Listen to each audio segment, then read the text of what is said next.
السلام عليكم. واش كتفيق الصباح وكتلقى الحلق كيحك ولا كيحرق ولا الصوت ولا باح؟ اليوم غادي نهضروا على سيربوليت سيروم من دكتور مولر فارما، وفي 2 دقائق غادي تعرف شنو كيدير، شكون مناسب ليه وكيفاش يتخطاه بامان.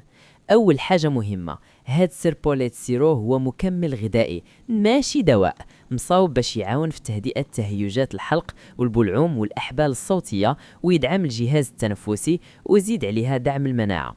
دابا المكونات اللي مذكورين كمهمين: اولا الزعتر البري تيم سواج، وكيجيب 130 ملغ في كل 5 مليلتر. هاد العشبه معروفه بالمفعول ديالها المهدئ والملين للحلق، وكتعاون تعطي راحه سريعه من التهيج، وكتساهم حتى في الحاله العامه ديال الجهاز التنفسي. وثانيا فيتامين سي ب 19.5 ملغ في كل 5 مليلتر، كيساهم في الخدمه الطبيعيه ديال المناعه وكيعاون ينقص الاعياء والتعب.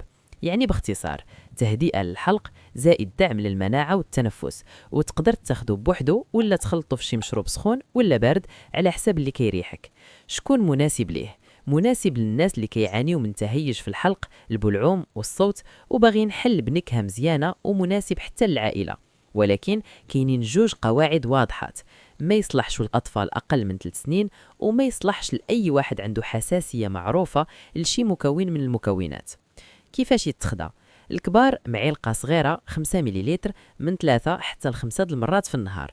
الأطفال من 3 سنين والفوق 5 مليلتر مرة في النهار. وما تنساش ما تفوتش الجرعات الموصى بها، ورج القارورة قبل الاستعمال. والتخزين: خزنه في بلاصة باردة وناشفة وبعيدة على الضوء ودرجة الحرارة بين 5 و 25، وخليه بعيد على الدراري. اف اي كيو سريع: واش نقدر نخلطو في شي حاجه؟ ايه، بوحدو ولا في مشروب سخون ولا بارد على حسب اللي كيريحك. واش مناسب للحوامل والمرضعات؟ مذكور انه كيناسب الحوامل والمرضعات. الاطفال من 3 سنين والفوق فقط. واش كاين شي اثار جانبيه؟ في المعطيات اللي عندي كاين ذكر كمزيه بلا اثار جانبيه، ولكن ما كايناش تفاصيل اكثر. في الاخر، سيربوليت سيرو مكمل غذائي كيساعد يهدن تهيج الحلق ويدعم التنفس والمناعه. كاين في 100 مليلتر و250 مليلتر. الثمن المقترح 49 درهم ل 100 مليلتر و79 درهم ل 250 مليلتر.